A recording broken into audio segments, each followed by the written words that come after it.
O casamento da sinhá durou apenas 20 minutos, e a mucama foi a primeira a perceber o que o noivo escondia.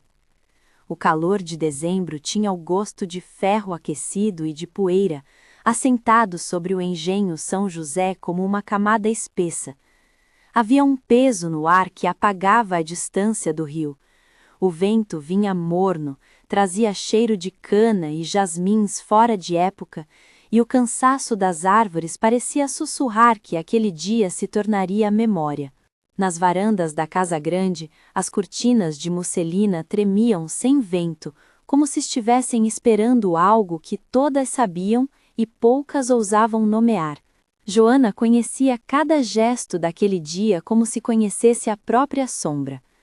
Aos 28 anos, tinha o corpo marcado pela rotina, mãos limpas, unhas curtas, ombros firmes e uma sensibilidade que para alguns era superstição. Fora isso que a mãe lhe deixara, presságios que vinham em cheiros estranhos, em um frio que percorria a nuca quando alguém mentia, na súbita necessidade de segurar algo antes que caísse. Não era dom para ostentação, era um peso que ela carregava em silêncio, entre o trabalho e as gavetas onde guardava restos de lã e botões. No grande espelho do quarto de Isadora, Joana prendeu as últimas pérolas nos botões do vestido de seda como quem sela um segredo. Isadora era a imagem que se acreditava poder garantir futuro. Olhos azuis herdados de uma outra mãe, pele clara, um corpo que parecia feito para renda e véus. Ela caminhava leve pelos aposentos, mas o corpo tremia com a mesma insistência dos nervos de quem carrega uma obrigação maior que o coração. O pai, Coronel Augusto Ferreira, tinha decidido aquele casamento como se escolhesse uma peça de terra, para unir, para firmar, para não deixar brechas. A honra, para ele, era um instrumento de medida que determinava o rumo de toda a família. Isadora aprendera cedo a responder com a postura correta, a voz bem colocada, o sorriso que não prometia nada além de silêncio. Joana sabia, de uma forma que não pedia licença, onde as tensões se escondiam. Enquanto penteava os cabelos de Isadora, enrodilhando os fios com cuidado, deixava que os dedos percorressem memórias. A menina que aprendera a costurar com a avó, a madrugada em que a mãe sumira pela febre, os longos verões em que o mundo se reduzia às latas de leite e ao sopro do fogão. Havia entre Joana e Isadora uma intimidade que não se escrevia em papel. Confidências sussurradas no escuro, lembranças partilhadas por necessidade. Joana nunca se apresentou como amiga, e Isadora não sabia ao certo o que chamava a mulher que a vestia. Mas havia um fio de proteção que Joana não deixava romper. O engenho São José fervilhava. Criados moviam-se com a disciplina de quem repete o mesmo ritual há anos. Os convidados, muitos vindos de centros vizinhos, chegavam em carruagens que rangiam. O sino da capela soou em um compasso que parecia marcar não só a hora, mas a expectativa de toda a região. As mesas estavam cobertas por toalhas branquinhas, travessas com doces tradicionais e garrafas alinhadas. As damas mexiam leques com dedos anéis, observando-se umas às outras com interesse calculado. Havia um murmúrio constante, uma fala em retalho sobre dotes e posses, sobre alianças políticas e a próxima eleição na província. Entre esses ruídos, Joana se movia como sombra que não se dava ao luxo de ser vista. Quando o barão Rodrigo chegou, a carruagem, ao romper a alameda, trouxe uma atenção quase tátil. Não era apenas por seu título. O barão vinha com a pompa esperada, mas porque toda a tez do homem parecia marcada por uma pressa que não combinava com o passo lento das casas grandes. Ele desceu com auxílio, ajustando o colete como se qualquer parte solta pudesse denunciá-lo. Havia olhos atentos na escadaria, cumprimentos medidos, saudações.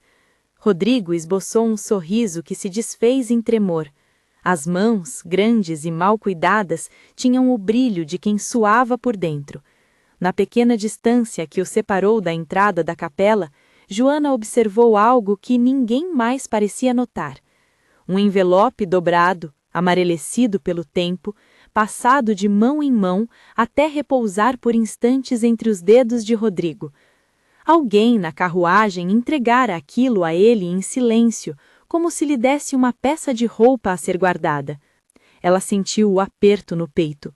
Pequenos sinais, o brilho na pele de Rodrigo, a maneira como o corpo não se assentava, como as palavras que trocava com o homem que o acompanhava, vinham com pausas que pareciam tentar ganhar confiança por fora. Joana conhecia essas pausas, já vira esse tremor em pescadores que escondiam dívida, em homens que voltavam de cidade grande com promessas que não combinavam com seus passos. O envelope era um detalhe, a mudança no ar, uma confirmação. No salão, as cortinas foram recolhidas e o frescor do interior parecia tingido de sombra. A capela do engenho não era grande, mas tinha uma solenidade rústica. Bancos de madeira escura, imagens carcomidas pelo tempo, velas altas que espalhavam um cheiro de cera e resina. O padre ocupou seu lugar, de hábito gasta, e recitou trechos em latim que formavam um pano sonoro. Havia uma disciplina silenciosa quando as pessoas se acomodavam. As senhoras sacudiam o vestido para ajeitar o colo, os cavaleiros mantinham a postura, os pajens sussurravam, olhos baixos, nervosos. Isadora entrou acompanhada pelo pai. O vestido de seda parecia flutuar. O véu caiu sobre os ombros como uma promessa. Ela caminhou com o rosto inclinado, com a serenidade que a tradição exigia e com o vácuo interno que ninguém via. Joana segurou a borda do véu por um instante, como se de sua mão dependesse um último fio de segurança. Respira, murmurou, em voz que era só para Isadora e que vinha de um lugar que não exigia subserviência. Isadora respira. A cerimônia começou e, com ela, o tempo pareceu comprimir-se. As vozes do padre formavam um compasso, e em cada palavra cabia a expectativa de toda a casa grande. Os minutos corriam peculiares, não como os ponteiros de um relógio, mas como uma sucessão de sensações que se encaixavam. O deslizar do cetim, o som de um leque, um aviso sussurrado de mãe para filha, o olhar do coronel que se prendia em pontos certos, como se memórias antigas se alinhavassem com o futuro. Joana observava, memorizando cada gesto, cada hesitação do noivo, como quem coleciona peças para um puzzle que teme não possuir. No coração da cerimônia, Joana percebeu que aquele envelope, aquilo que repousara nas mãos de Rodrigo como uma pedra que não se vira, não estava mais ali. Não foi uma percepção intelectual, foi uma sensação bruta. O ar se tornou curto e os sons próximos ganharam uma nitidez quase aguda. Ela seguiu o olhar de Rodrigo por entre as cabeças e viu que ele buscava, numa sombra da capela, alguém que talvez devesse dar-lhe força. O noivo não olhava para Isadora com a firmeza exigida por um juramento, olhava para a porta, para o padre de olhos altos, como quem buscava autorização para adiar a ruína. As palavras do padre dobravam o espaço. Você aceita? E o espaço entre a pergunta e a resposta vibrava. Nas bancadas, sussurros tornaram-se respiração presa. Joana sentiu a boca seca. Havia ali, naquele momento, pessoas que acreditavam naquele ritual como se ele fosse o cimento que sustentaria suas vidas. Haveria, se o casamento se consumasse, uma nova ordem no engenho, contratos velados, olhares que se curvariam em deferência. Para Isadora seria um destino selado, para seu pai uma conquista, para Joana, mais uma vez uma vigilância. Ela tentou avisar. Não com palavras que colocariam sua cabeça em risco, havia limites impostos pela posição e Joana conhecia-os. Mas havia artifícios que o corpo permitia. Um toque mais firme no braço, um passo ligeiro que desarrumasse a bainha, um leve recuo que chamasse a atenção de Isadora para algo.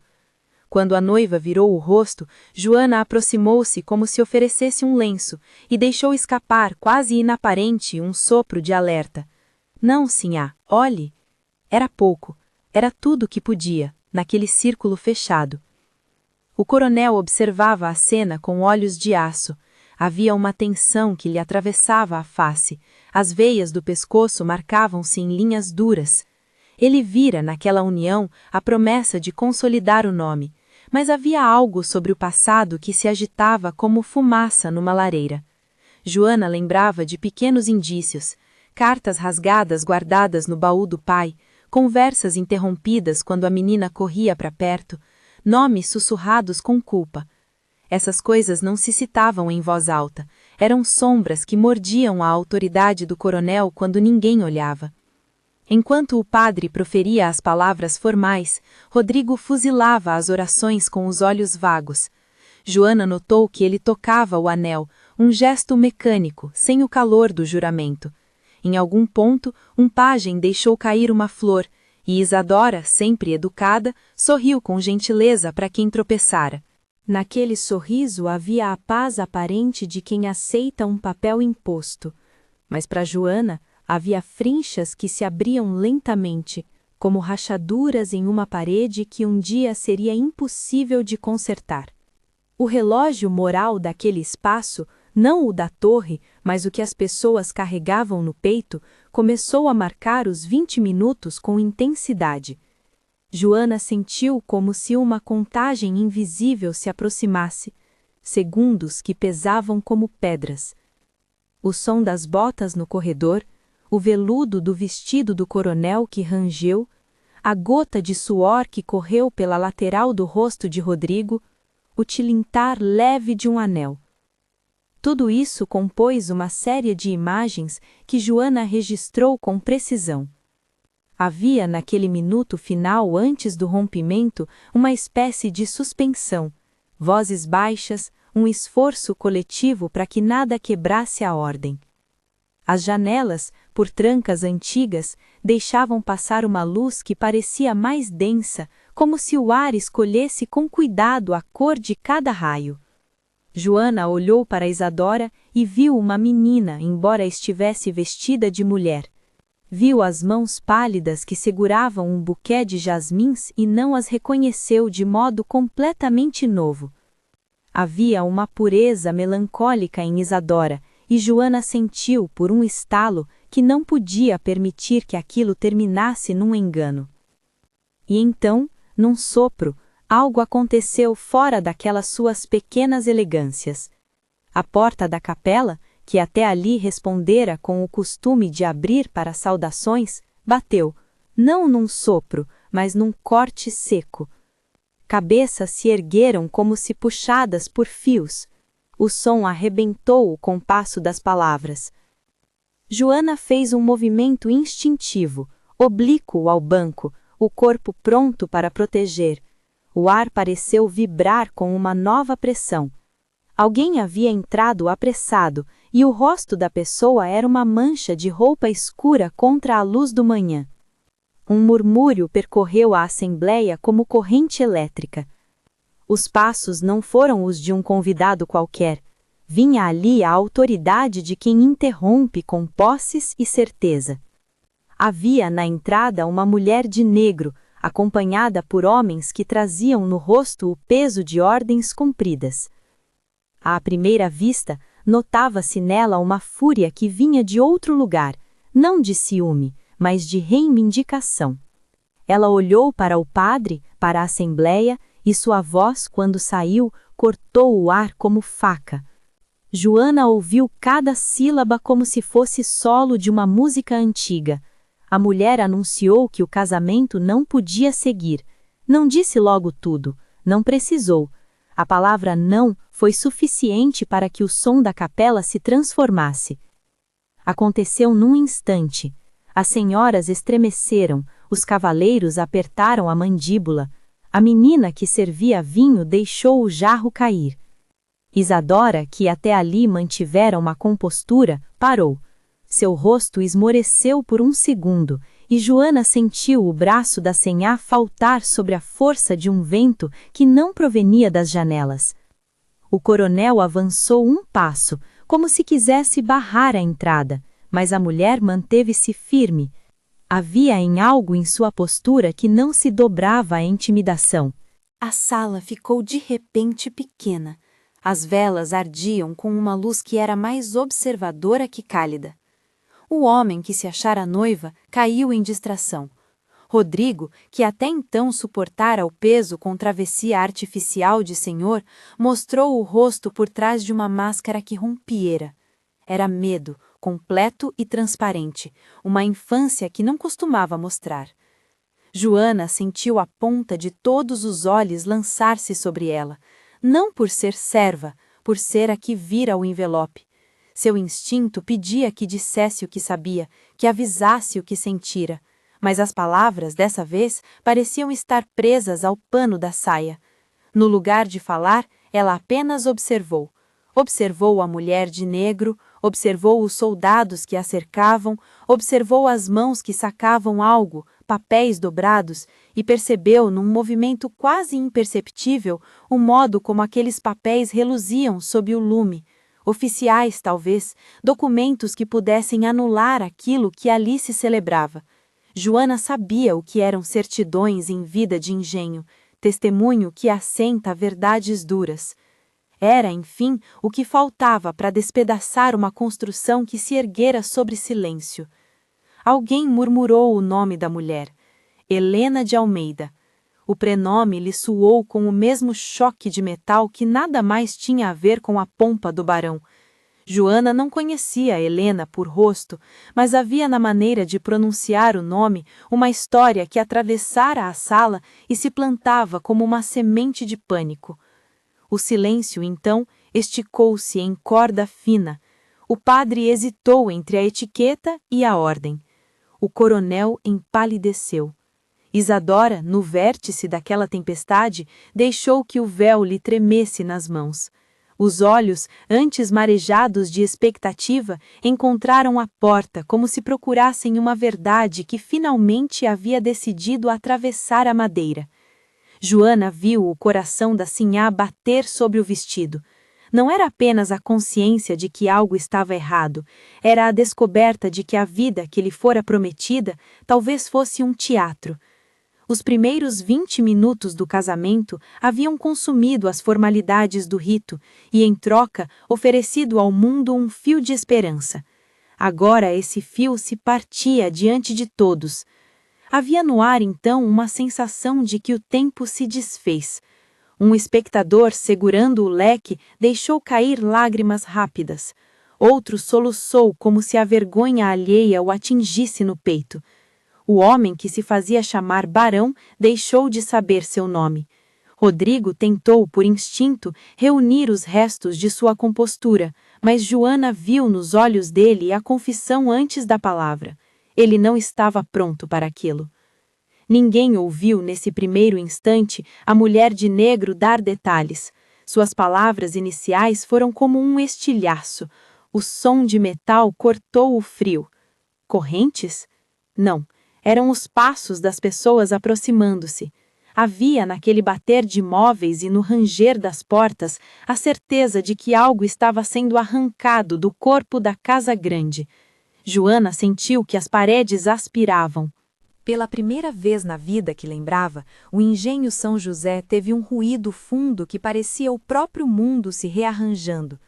Ela também percebeu, com uma clareza que a fez recuar um pouco, a maneira como o rosto da mulher era parecido com o de Isadora, não idêntico, mas carregando traços que pareciam espelhados. A têmpora, um recorte de mandíbula, a aproximação das sobrancelhas. Joana conhecia, por intuição da mesa de roupas e dos desenhos dos rostos, quando havia parentesco em jogo. Não é que ela concluísse nada, mas sentiu que ali havia um fio que ligava aquela mulher de negro às mesas de família. Era só uma sensação, e Joana aguardou, coisas ponderadas demais que precisariam de provas para serem pronunciadas. Ainda assim, naquele instante, o corpo da sinhá encolheu de maneira que quase a fez derrubar o buquê. O padre recuperou a voz como pôde, mas ela tinha outra textura, menos autoridade, mais cautela. Os convidados se aproximaram, formada uma corrente de olhares. Havia quem procurasse uma saída, quem buscasse um detalhe para salvar a honra. Havia também olhos que se lançavam famintos pela queda. O coronel, num esforço irado, falou alto com a mulher. Quem é a senhora? Por que entra assim em minha casa? Sua voz trincou como quem tenta controlar um tremor interior. A mulher fez apenas um gesto com a mão, as cartas nas pontas dos dedos, um documento que prometia dissolver o argumento da pompa. Joana precisava agir. A visão que tivera do envelope agora tornou-se peça entre outras peças. Ela sabia que tinha de escolher entre intervir diretamente, um risco que poderia fazê-la pagar com severidade, ou permanecer a testemunha. Era o tempo muito curto que permitia usar apenas o instinto. Ela manteve as mãos cruzadas sobre o avental, como se aquilo fosse uma muralha. Sua compreensão do perigo não era heróica, era prática. Se as coisas desabassem, haveria trabalho a ser feito, e ela pensou nas criadas, nas crianças, na cozinha. Pensou em Isadora como alguém que precisava de uma mão, não de discursos. Joana percebeu então que mesmo quando a história se dobrasse sobre as cabeças, sua escolha mais humana seria aguentar. Quando a mulher avançou um passo e deixou que os papéis se anunciassem à luz, Joana sentiu o som do mundo partir em duas partes. Pessoas se levantaram de seus bancos, cuspiram palavras e promessas. Um dos homens que acompanhava Helena, fardas mal alinhadas, rosto austero, devolveu à sala uma ordem. Soldados da guarda. O nome soou como vento que derruba um galho seco. O barulho do couro e do metal aproximou-se. Para muitos ali, a resposta veio como sentença, algo que vinha de fora, vindo com autoridade maior que a do coronel, agora punha a verdade em jogo. Isadora ergueu o rosto e nela se leu o horror que nasce quando o que se crê absoluto se desfaz. O véu caiu-lhe das mãos. Joana correu uma vez, com o corpo leve e preciso até a mulher de negro, e antes que qualquer palavra fosse dita, tocou no braço de Isadora. Fica comigo, soprou, num comando contido e firme. Isadora apoiou-se, tremendo, e Joana percebeu que sua presença, apesar da condição que a prendia ao trabalho, era um bastião. Não por subserviência, mas por escolha íntima. Era uma espécie de lealdade que não pedira autorização dos que supunham mando. As portas da capela ficaram abertas, como se a casa inteira pudesse, em um sopro, entrar para testemunhar. A temperatura mudou, o calor de dezembro não mais alinhava as coisas. Havia uma torrente interna que agora exigia recomposição. O que estava em jogo não era apenas o destino de uma moça prometida em aliança, era a reputação de uma família e a arca comum de segredos que, uma vez abertos, viriam à tona. Joana sentiu isso como uma premonição de trabalho. As panelas seriam guardadas e as palavras ditas deveriam ser punidas. O mundo havia se revirado no espaço de 20 minutos. E foi nesse instante, quando a mulher de negro tomou fôlego para declarar publicamente o que trazia em mão, e quando Rodrigo, pálido e deslocado, tentou dizer algo que soou como imploração, que Joana percebeu aquilo que só ela parecia notar de forma clara e imediata, a pequenez das coleções de honra diante da verdade crua. Tudo aquilo que o coronel tanto zelara, todas as festas e alianças, dependiam de acordos que podiam ser desfeitos por uma assinatura, por um selo, por uma testemunha que decidisse falar. A velocidade com que as paredes da casa caíam era tanto maior quanto mais alta a etiqueta que falava antes de ser arrancada. O coração do engenho São José batia agora em descompasso. Joana, no meio do tumulto, fixou-se num ponto, os olhos de Isadora. Havia ali uma pergunta sem som, e Joana, que sempre guardara segredos no avental, sabia que não poderia responder com retórica. Somente segurou a mão da sinhá com a firmeza de quem promete não deixá-la cair. O segredo de uma vida, pensou Joana, poderia sim residir em papéis que se guardam em gavetas longe do olhar, mas o cuidado com o outro nascia de escolha feita a cada passo. A mulher de negro ergueu o documento como um brasão. As palavras saíram dela com a dureza de quem percorre longas estradas até chegar ao núcleo da questão. A capela silenciou, e quando as sílabas foram lançadas, o som cortou o ar com peso. Eram notícias que se espalhariam como água entre pedras. Joana sentiu algo gelar-lhe por dentro, não apenas pelo escândalo anunciado, mas porque sabia que aquele instante mudaria o destino dos que ali viviam. O tempo, até então apenas uma medida, tornara-se história. As velas criaram sombras longas sobre os rostos. O coronel, que até então comandava as estâncias do engenho com pulso firme, deixou os ombros caírem por um segundo. Ele balbuciou, talvez por vaidade ferida, talvez por surpresa: "Isto é uma calúnia." A mulher respondeu sem hesitar. Os homens a ela ligados aguardaram a ordem. O murmúrio aumentou. Os passos apressaram-se. Rodrigo, que por toda a cerimônia fingira certa altivez, viu no chão um ponto de fuga, e Joana percebeu que fora a primeira a ver a tremedeira que antecede a queda. E então, como se a casa por inteiro freasse, a voz de Helena, porque já se sabia seu nome, atravessou o espaço com uma afirmação que teria eco: "Este casamento não pode ser consumado." Foi como um tiro de aviso. Diante da absorção do som, a capela suspendeu a respiração. As palavras que viriam a seguir, as provas, o desmoronar das certezas, estavam por vir, mas naquele momento foi o ruído da interrupção que dominou. Joana segurou a rua da própria vida com os punhos, não porque pudesse mudar as cartas, mas porque percebia que, a partir dali, nada seria como antes. A mulher de negro ergueu as certidões como quem apresenta uma sentença. As letras ali não eram apenas tinta, eram ossos. A primeira folha trazia um selo antigo, amarelado, e o nome do homem que todos ali conheciam como Barão Rodrigo, com data e assinaturas que atestavam um enlace anterior. A segunda carta trazia linhas miúdas, endereçadas a uma senhora que há muito deixara de figurar nas festas da Casa Grande. Era a correspondência guardada por mãos que aprenderam a esconder a vergonha e a esperança ao mesmo tempo. Helena falou pouco, mas cada palavra abria fendas. Ela contou sem teatralidade que sua mãe, anos antes, recebera promessas e renúncias, que guardara papéis porque sabia que a verdade devia ter um abrigo. Disse que viera ao engenho São José com a força de quem busca dois fins: a anulação de um matrimônio falso e a restituição de um nome.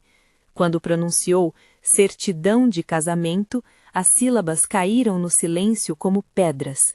O coronel, que até então tentara manter a ordem com a autoridade que herdara do mundo militar, perdeu a cor. Rodrigo tentou por fim recuperar a voz. Era uma voz embolada, cheia de apelos. "Isso não é verdade, eu juro." Mas não havia juramento que colasse o que os papéis já tinham limpado. As mãos dos soldados tocaram-lhe os braços com firmeza que não fazia cerimônia. Um manípulo de couro rangeu e o brilho das algemas encontrou o metal do anel que pretendia ser prova de honra. O homem, que se dizia barão, virou-se por um segundo para Isadora. Havia ali uma súplica muda que nenhum dos presentes conseguiu decodificar. Isadora apenas viu, talvez pela primeira vez, a pequenez de um homem desfeito que não tinha como vestir-se de grandeza.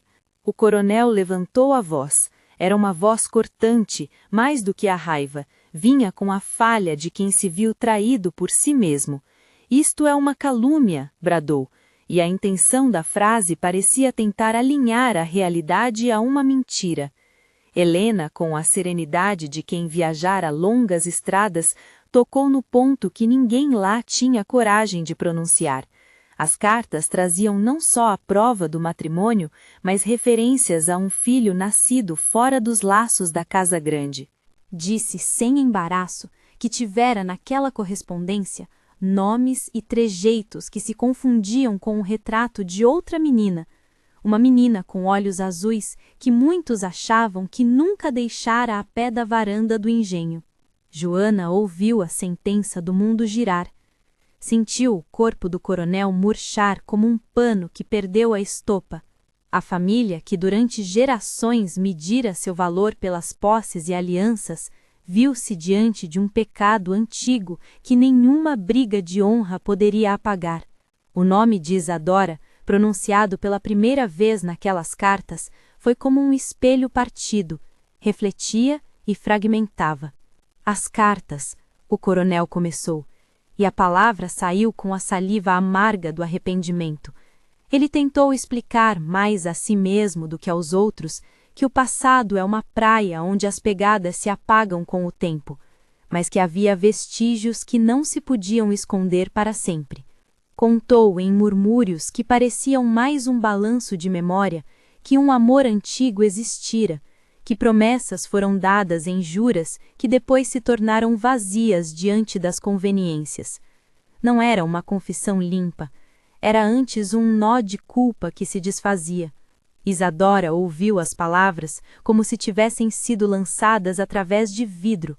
Sua vida, que até ali obedecera à maré que o pai regulava, desabou numa sucessão de perguntas. Quem era a mulher que vinha como acusadora? Por que o pai nunca dissera nada? Como se costura a história de uma família quando suas linhas foram trilhadas à margem? A noiva, que até então só soubera de aparências, descobriu uma fissura no chão sobre a qual caminhara. Helena não se deteve em explicações longas. Mostrou também bilhetes que sua mãe preservara, cartas onde uma mulher suplicava por reconhecimento, pedidos de socorro, promessas de encontro que nunca se cumpriram. Nas entrelinhas, mais do que palavras, Helena trouxe uma história de abandono e resistência. Dali a pouco, em voz firme, declarou algo que teve a força de uma verdade antiga. Isadora, nós somos irmãs. Não havia gesto triunfante. Havia a calma de quem pôs fim a um erro anunciado.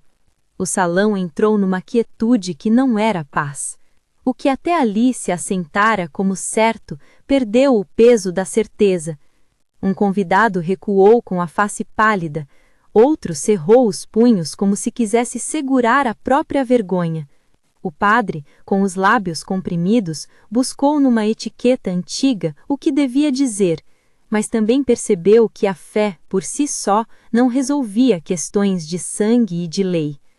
Havia um redemoinho de olhares que procuravam lados e não havia linhas claras para seguir. Quando as algemas tilintaram em Rodrigo, a sensação de um rito invertido passou pela capela.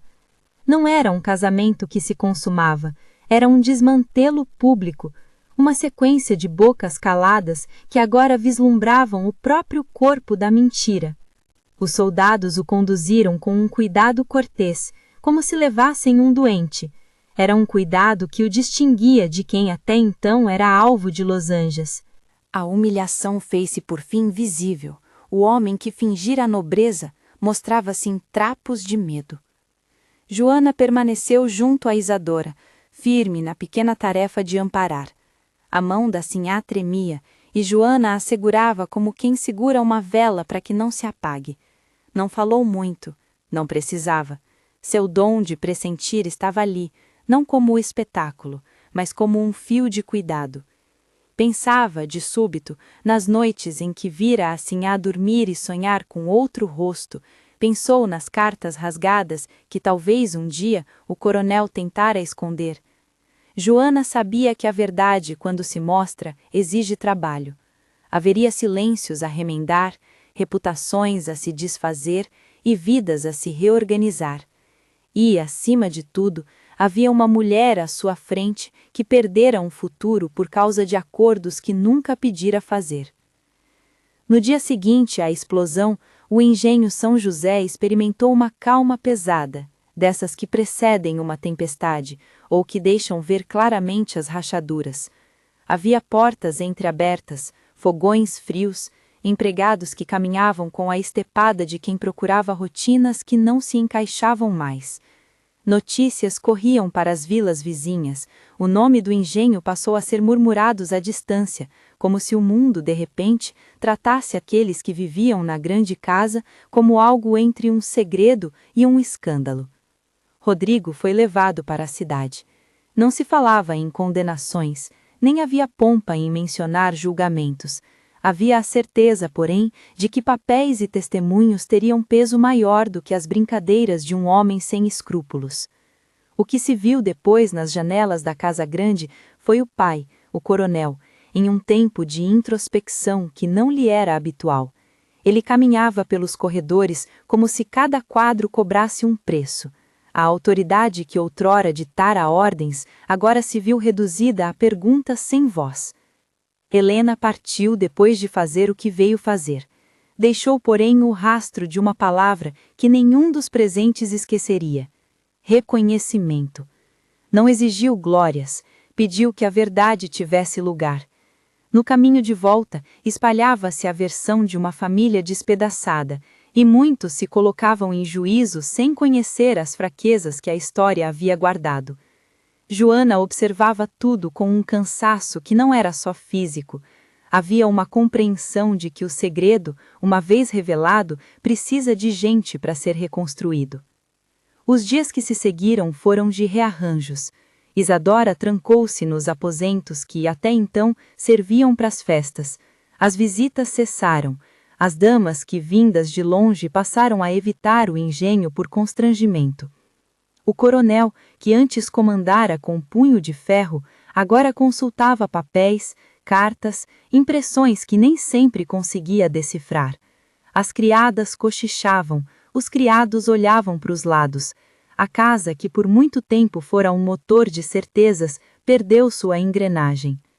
Joana não pôde fugir do trabalho. Havia roupas por lavar, pratos por arrumar e crianças que necessitavam de pão.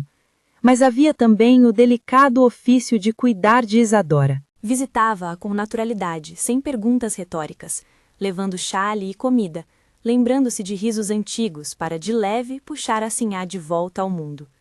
Encontrou, aos poucos, gestos pequenos que mostravam resistência. Isadora passou a arrumar as rendas, a observar o jardim, a abrir janelas que antes mantivera fechadas por costume. Helena, embora não mais morasse no engenho, não havia partido como quem foge. Voltou algumas vezes, não para recuperar bens ou honra, mas para lentamente construir um laço que já não era o de antes. Trouxe consigo memórias da mãe, um retrato antigo, um nome de família que, embora ferido, merecia ser chamado. Entre ela e Isadora houve palavras diretas e outras cheias de omissão. Houve lágrimas e longos silêncios. Foi Joana que quase sempre costurou os fios à margem, trazendo água para o chá, fazendo panela de comida, criando um espaço de fala quando as vozes fraquejavam. A comunidade ao redor reagiu de maneiras diversas. Alguns tomaram partido pela família do coronel por pura ligação de interesses. Outros, mais discretos, mudaram a forma de cumprimentar ao passar diante dos portões. Havia, sim, quem trapaceasse com o olhar e com a língua, mas também surgiram mãos que ofereciam ajuda sem perguntas. No fundo, a ruína de uma fachada criou para algumas pessoas a abertura de olhos que antes preferiam não ver. E nesse entrelaçar de olhares, Joana continuava sendo a testemunha que não se colocava à frente de julgamentos, mas que segurava as mãos quando necessário. Um dia de chuva fina e persistente trouxe consigo uma calma imóvel. O céu parecia lavado, e o cheiro da chuva misturava-se ao perfume da terra molhada. Isadora, que até então raramente saíra, pediu a Joana para caminhar até o velho alpendre, onde outrora se sentara a sonhar com mundos que não eram deste lugar. Helena apareceu sem avisar. Veio com um lenço na mão e um rosto que trazia as marcas da viagem e da dor. Não houve teatralidade no encontro. As duas mulheres ficaram uma diante da outra, como quem se reconhece no espelho depois de anos de neblina. As primeiras palavras foram hesitantes, depois surgiram frases curtas, sem retórica. "Sinto muito", disse Helena. Era uma frase que carregava os nomes de todas as mães que lutaram para que seus filhos tivessem reconhecimento. Isadora não respondeu de imediato, deixou que as gotas de chuva fizessem o trabalho de lavar o silêncio. Por fim, falou: "Você veio dizer isso?" A voz tremia, não de raiva, mas de cansaço. Helena assentiu. Era um assentir que trazia a vontade de reparar o que se podia reparar, não de reconstruir o passado. Joana observava a cena com os olhos de quem conhece os pequenos gestos de cura. Percebeu quando Isadora estendeu a mão, primeiro com cuidado, quase testando o terreno do perdão. Percebeu quando Helena segurou aquela palma como quem segura a borda de um barco. O abraço que se seguiu não foi o de inimigas transformadas em irmãs por decreto. Foi o abraço de duas mulheres que, por opção, entenderam que o rastro de dor podia ser menos severo quando dividido. Havia entre as duas um reconhecimento prático. Poderiam construir uma aliança que não dependeria da autorização do coronel, nem da benevolência dos outros, mas da força de sua própria vontade. Naquele abraço havia também humanidade e presença. Joana, que sempre andou por entre os aposentos como quem entende as necessidades do corpo, viu uma transformação silenciosa. Não era redenção fácil, era antes um acordo para caminhar lado a lado. As irmãs, agora reconhecidas, não tornaram o passado mais doce, tornaram-no visível, e ao fazê-lo, começaram a costurar um futuro que, embora pequeno, lhes pertencia. Os meses que vieram depois foram de reconstrução lenta. Rodrigo permaneceu preso por algum tempo. Houve processos e depoimentos que circulavam em sussurros. O coronel envelheceu alguns meses em poucos dias e sua presença deixou de ter a solidez do passado. Isadora deu passos cautelosos para fora dos aposentos. Helena trouxe consigo documentos, lembranças e, sobretudo, a vontade de ajudar a reorganizar uma casa que antes teve muitos recursos, mas pouca verdade. Joana continuou sendo o ponto de ancoragem. Seu lugar não era de heroísmo, era de serviço. Arrumava os quartos, cuidava das roupas, mas também falou ocasionalmente com Isadora sobre escolhas que a Sinhá poderia fazer. Era Joana quem sugeria plantios no quintal, conversas com os vizinhos que poderiam trazer acordos de comércio, possibilidades de pequenas rendas que permitissem a Isadora um espaço de decisão. Havia ali um objetivo prático, não devolver a mulher ao quadro de festa, mas dar-lhe meios para viver sem depender da aprovação de outros. A costura entre as irmãs produziu frutos que não eram apenas simbólicos. Helena, com uma paciência que não vinha de legalismos, ajudou a organizar arquivos, a ler papéis que o coronel levara como troféus. Isadora aprendeu a folhear esses papéis com os olhos que uma vez só souberam obedecer. Aos poucos, a casa ganhou outra cadência, menos cerimônia, mais trabalho concreto, menos farsas, embora nunca dessem por encerrada a necessidade de enfrentar olhares de curiosidade alheia. Joana, diante de tudo, teve uma revelação que não se manifestou num verso grandioso, mas numa certeza tranquila. Liberdade verdadeira não é simplesmente a ausência de correntes externas. Nem sempre é algo que se conquista de uma vez. Muitas vezes é a soma de pequenas escolhas que uma pessoa faz para si. Quando Isadora, por exemplo, decidiu não aceitar determinados convites e começar a gerir alguns pequenos assuntos do engenho, quando Helena passou a visitar as terras e dialogar com trabalhadores, Joana viu nelas a construção de uma autonomia que não precisava do selo da nobreza. Em uma tarde de sol preguiçoso, enquanto pendurava roupas no varal, Joana olhou para a paisagem do recôncavo e pensou no que aquele episódio havia produzido. Ruína para alguns, libertação para outros. Pensou nas meninas que brincavam no terreiro e que talvez um dia teriam outros nomes e outras promessas. Percebeu que seu próprio papel fora fundamental, mas modesto. Não era a heroína dos salões, nem a figura trágica das histórias antigas. Era a mulher que cuidava, que preservava laços e que sabia quando era hora de deixar que o mundo penetrasse por entre as portas fechadas. Joana também guardava para si a lembrança dos 20 minutos, não porque o tempo tivesse valor absoluto, mas porque naquele espaço comprimido se concentrou o destino de muitas vidas. Viu, finalmente, que alguns eventos se desdobram com a força de uma tempestade, mudam paisagens internas e externas. E, no entanto, acreditava que o modo de reagir à tempestade é que definiria o futuro. Escolher permanecer, escolher cuidar, escolher perdoar quando o perdão era um ato consciente e não um gesto imposto, essas eram as escolhas que mais pesavam.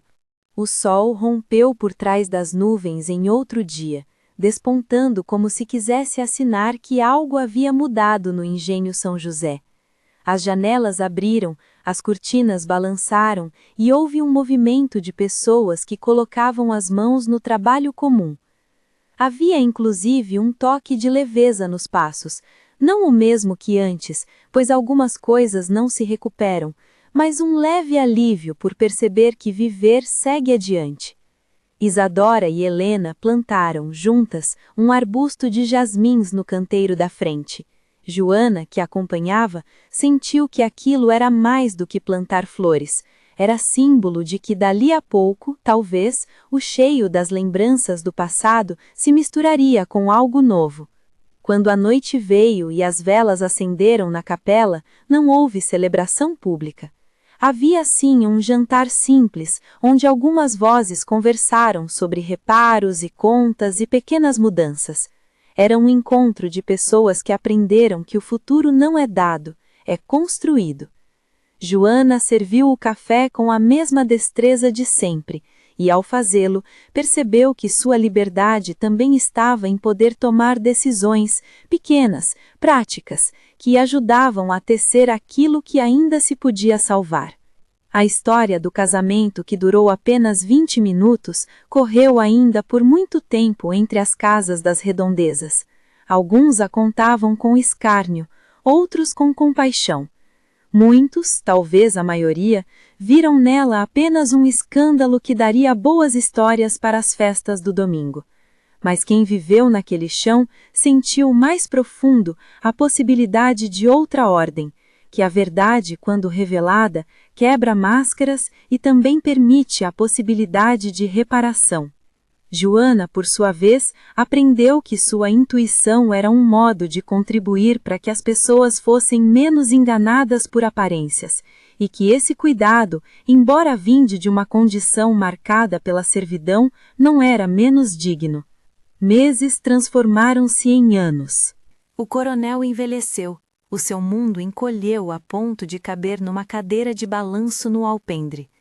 Rodrigo saiu aos poucos da memória como uma sombra que o sol consegue dissipar, não por esquecimento coletivo, mas pela insistência das coisas concretas, as plantações, os nascimentos, as mortes.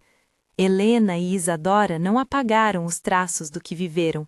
Criaram, ao contrário, uma fraternidade que não precisava do selo social para ser verdadeira. Joana continuou ali, firme, uma presença que não requeria títulos. Na última cena que Joana guardou naquela terra, sentou-se sobre uma jaqueira que agora dava frutos miúdos e doces. Olhou para o rio, que se estendia preguiçoso, e pensou no quanto a vida apresenta situações que parecem certezas e que de repente desprendem tudo e nos convidam a escolher. Lembrou da mãe que lhe deixara o dom dos pressentimentos, não como uma mercadoria, mas como uma responsabilidade silenciosa. Sorriu, pela primeira vez em muito tempo, com a certeza de que a liberdade que ela aprendeu a desejar não era a ausência de correntes, era a coragem de decidir por si e pelo outro. O engenho São José não voltou a ser o mesmo, e isso não era necessariamente perda. Tornou-se um lugar onde verdades, mesmo dolorosas, tinham lugar para serem contadas. Tornou-se também um terreno onde mulheres se reconheceram e decidiram caminhar juntas, sem esperar a bênção de nenhum selo. Joana sabia que a batalha não terminara. Sabia ainda que as próximas gerações teriam outras lutas. Mas se houvesse algo que podia oferecer, era a lembrança de que por trás de qualquer fachada, a importância estava nas escolhas, feitas no silêncio do cuidado. Se esta história tocou você, compartilhe e deixe nos comentários qual momento mais ficou com você.